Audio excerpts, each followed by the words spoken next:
20 ampere circuit breaker, ilan kaya ang outlet na pwede natin i-install para dito? Meron tayong computation para malaman natin yan. Sa 20 ampere circuit breaker, gumamit tayo dito ng wire na size na 3.5 mm squared or number 12. So, ito yung wire natin na ginagamit para dito sa 20 ampere circuit breaker. So, sa 20 ampere circuit breaker, kailangan natin na gamitin dito na maximum load ay 80% lang. Dahil kung i-100% natin yan, pwedeng masunod yung wirings natin sa outlet o di kaya yung circuit breaker. Kaya mas maganda talaga na 80% lang para safety yung wirings natin at siyempre efficient mag-trip off yung circuit breaker. So 20 ampere times 80% equals 16 ampere. So ito na yon ang maximum load natin para dito sa 20 ampere. So according sa Philippine Electrical Code, per outlet ay kailangan natin dito ng 180 volt amperes. So ito yung kailangan natin sa per outlet. So ngayon, para makuha natin kung ilang outlet ang pwede natin install dito sa 20 amperes, so gumamit tayo dito ng formula na P equals B times I, or ibig sabihin ng P power, B voltage, at ang I naman ay current or amps. Dito i-times lang natin dito ang voltage at current. Ang voltage, yan yung supply natin sa bahay na 220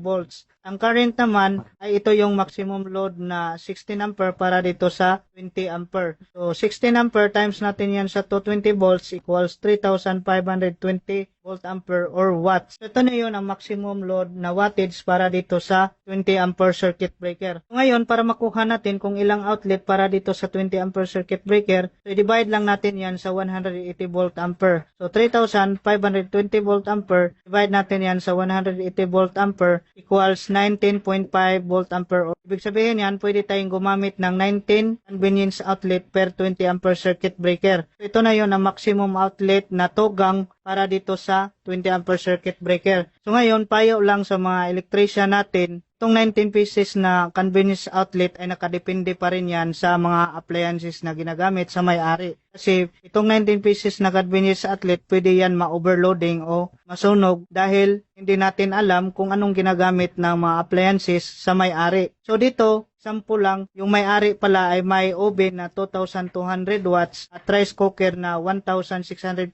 watts, refrigerator 300 watts. So marami pang ibang mga appliances na hindi kasali dito na ginagamit. So example lang, tuwing okasyon, siyempre itong oven ginagamit yan, rice cooker gagamitin yan, refrigerator, mga electric fan, TV, so automatic gamit yan lahat basta may okasyon. So example lang, itong oven natin ay 2,200 watts, rice cooker 1,650 watts, refrigerator 300 watts. So ang total niyan ay 4,150 watts. So dito sa circuit breaker natin ay may maximum load tayo dito na 3,520 volt ampere or watts. So ibig sabihin nito, kapag ginamit ito ng may-ari dahil may okasyon, so pwedeng ma-overloading itong circuit breaker, pwede masunog yung outlet or di kaya masira itong circuit breaker. So yan yung iwasan natin. Kailangan kung mag-install tayo ng mga outlet, tanungin muna natin yung mga appliances na gagamitin ng may-ari para mabukod natin yan, itong oven, mabukod natin yan ng circuit breaker or nakadepende sa matataas na wattage na appliances. Ngayon, para safety yung wirings natin para sa outlet, so kailangan talaga alam natin kung anong mga appliances na gagamitin sa may-ari para safety yung wirings natin at siyempre safety na rin sa may-ari.